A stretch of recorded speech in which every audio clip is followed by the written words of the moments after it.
চলুন আমরা একটা সুড়ঙ্গের ভিতরে ঢুকি, দেখি এটার ভিতরে কি আছে। এটা কি আয়নাঘর নাকি অন্য কিছু? জায়গাটা তো আমার ঢুকতে ভয় লাগছে। আসেন যাই, আসেন। ওরে বাবা, কি ভয়ানক জায়গা আমার কাছে মনে হচ্ছে। দেখি সামনে কি আছে, দেখি। ওরে আল্লাহ, আস্তে আস্তে,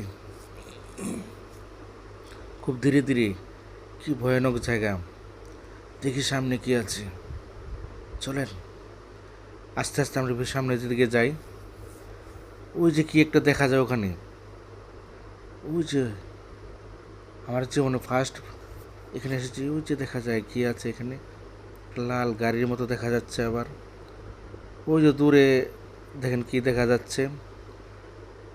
আমার ওই, আমি ওইদিকে যাবো না, ভয় লাগে। ওই দিকটা কি আছে? ট্রেনের রাস্তা। ওটা কোথায় গেছে জানি না।